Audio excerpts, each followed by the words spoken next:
You ever have those mornings where the shop smells so good you almost don't want to start working? Just that mix of cedar shavings and last night's polyurethane. It's better than the coffee, honestly. Speak for yourself. If the caffeine hasn't hit my system, I'm basically just a very expensive, very unhelpful paperweight. But I get it. It's Saturday, April 4th, 2026. The world is greening up, and everyone's got that I'm going to build a cathedral in my backyard energy. God help their neighbors. It's that dangerous springtime optimism. You see a sunbeam, and suddenly you're convinced you can hand cut 50 dovetails by lunch. I've fallen for that trap more times than I'd care to admit on a recorded program. Well, before you commit to any architectural miracles, we've got a lot to get through. We're looking at the tech that's actually worth the pocket space this year, the weird state of the auto industry, and why your old junk might be worth more than your new projects. Plus, we're talking decks. Big ones. Jay's finally out of the mud and onto the boards. Let's start with the gear. The 2026 Tool of the Year list is out, and it's surprisingly minimalist. I thought we'd all be carrying laser cutters in our pockets by now. Everyone wants the Swiss Army knife that handles 64 tasks, but they forget that 61 of those gadgets are just there to poke you in the palm when you're trying to use the pliers. We're looking at the Leatherman Skeletool again, still the king. It feels like that tool has been around since the Bronze Age. Why is it still winning in 2026? Because it's honest. It's got a blade that'll actually hold an edge, a driver that doesn't feel like a toy, and pliers that can actually pull a stubborn nail without bending into a horseshoe. I've carried all-in-ones that were the size of a brick and about as useful as a chocolate soldering iron. The Skeletool is just the muscle you need without the ego. A chocolate soldering iron. I'm stealing that. But speaking of things that shouldn't be overcomplicate, you spent the week testing grill kits. Please tell me you didn't find a way to make flipping a burger a high-tech ordeal. You wouldn't believe the innovations out there. I saw one kit that had a built-in LED light on the spatula. If you need a headlight to find a ribeye, you've got bigger problems than your cooking temperature. So, what's the verdict for the 2026 grilling season? High-gauge stainless steel. That's it. If the metal is thin enough that you can flex the tongs with one finger, throw them back in the bin. You want something with long handles, so you aren't sacrificing your arm hair to the charcoal gods. The winners this year aren't the 20-piece sets with the corncob holders and the weird basting brushes you'll never clean. It's the heavy-duty duo, spatula and tongs. Simple, brutal, and effective. It's funny because you're preaching simplicity for physical tools, but then the TigerDen blog says we need to start using AI for our shops. Isn't that the opposite of heavy-gauge stainless? You'd think so, right? But look, I spent half my life digging through piles of receipts and trying to remember if I had enough 2-inch wood screws for a project. Now, I've got a script that tracks my inventory and another one that handles the business side of things so I can actually go back to the lathe. Using AI isn't about letting a robot build your table. It's about letting the robot do the paperwork so you don't have to. Are you telling me you actually like the robots now, Tiger? I remember the rant you went on about digital tape measures 3 years ago. Listen, I still trust a physical rule over a digital readout any day of the week. But if an AI can edit a video of me turning a bowl so I don't have to sit in front of a computer for 6 hours, I'm inviting that robot over for dinner.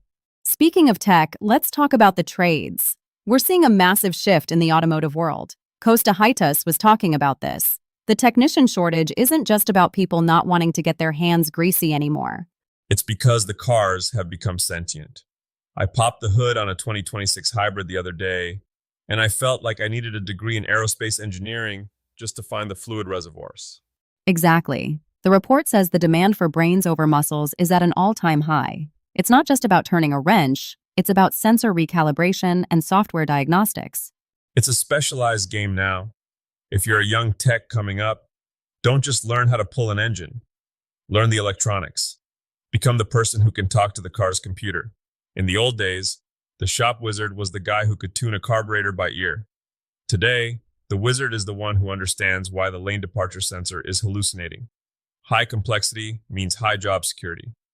If you can fix the things nobody else understands, you'll never go hungry. It's a different kind of craftsmanship. It's digital joinery. I like that, but honestly, it's a bit scary for the old guard. You have to be willing to be a student again. The second you decide you know everything about your trade, you're basically a dinosaur waiting for the asteroid. Let's pivot to something a little more maker mogul. You mentioned that the vintage resale market is exploding on Etsy this month, specifically for items over 20 years old. It's the ultimate low overhead side hustle. And here's the thing. As makers, we have a cheater's advantage. How so? Most people find a beat-up 1950s dresser at a garage sale and see a piece of junk. We see a weekend project that doubles the value. If you know how to strip a finish without ruining the veneer, or how to sharpen the blade on a rusty 1930s Stanley plane, you aren't just a reseller. You're a restorer. You're taking a $10 find and turning it into a $300 industrial chic centerpiece. Industrial chic. Look at you using the SEO buzzwords. Hey, I'm a businessman too. But seriously, the aesthetic tags are where the money is. People don't search for old tools anymore. They search for mid-century maker studio decor. You have to speak the language of the buyer. So the tip for the listeners is find the stuff that's honest but ugly, apply some elbow grease, and tag it like a designer. Precisely. It's about rescuing the quality that's hiding under 50 years of dust. Okay, we have to talk about the big deck energy. Jay is finally hitting the decking phase on his massive project. I've been following this on the blog. This thing is more of a fortress than a porch. It's gargantuan. I think he's trying to build something that can be seen from low Earth orbit, but he's doing it right. He's using Cali decking, which is the smart move for 2026. Why that specifically? Why not just pressure-treated pine and a prayer? Because a prayer doesn't stand up to a wet spring and a humid summer. Wood is a living thing. Even after it's cut, it wants to move, twist, and rot. These new composites and sustainable materials they're making now, they don't fight you. You put them down, and 10 years later, they still look like they did on day one. You're also seeing a lot of people doing trim work in their shops lately. Isn't that a bit fancy? It's a workshop, Tiger. It's supposed to be dirty. That's what I used to think, but think about it. How much time do you spend sweeping sawdust out of those 90-degree gaps between the floor and the wall? If you put in proper baseboards and maybe a bit of crown molding, the dust has nowhere to hide. It's not about being fancy, it's about workflow. When the shop feels like a professional studio, you tend to work like a professional craftsman. I guess I never considered interior design as a cleaning strategy. It's the secret to a happy shop. And speaking of shops, we need to talk about those live edge slabs. Everyone sees those wood slab wonders on social media and thinks it's an easy weekend project. I'm sensing a disaster story coming. Did you buy a wet slab again? I walked into a lumber yard last year and saw this piece of walnut that looked like a dream. It was wide, it had this incredible figure. I didn't even check it with a moisture meter. I just hauled it home, built a base, and finished it. 2 months later, the wood decided it wanted to be a Pringle. A Pringle? It warped so hard, it nearly ripped the screws out of the steel legs. I had a $1,000 coffee table that couldn't hold a cup of coffee without it sliding off. So what's the lesson for our weekend warriors? Kiln dried. If the person selling it doesn't have a moisture reading, walk away.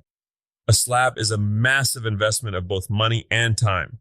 You have to know that the wood has finished its temper tantrum before you try to tell it what to be. If it's still holding on to 20% moisture, it's going to move, and it's going to win that fight every single time. It's amazing how much of woodworking is just trying to negotiate with a tree that's been dead for 3 years. That's the whole game, Alex. Whether you're working on a computer-controlled car or a piece of white oak, you're just trying to understand the material's limits. We've covered a lot today, from the simplicity of a good multi-tool to the complexity of the modern auto trade. What's the one thing people should take into the shop with them this weekend? I think it's the idea of intentionality. Don't just buy the 20-piece tool set because it's on sale. Don't just slap a deck together because the sun is out. Take a second to look at what you're doing. Buy the tool that fits your hand. Check the moisture in the wood. Learn the one skill that everyone else is ignoring. Be the wizard. Exactly. Be the person who understands the why behind the how. It makes the work a lot more satisfying, and it usually means you don't end up with a table shaped like a potato chip. Fair enough. Thanks for the heads up on the Pringle table. My pain is your gain. Now get out there and build something. Just maybe check the weather forecast before you start the deck. See you next time at the Tiger Den.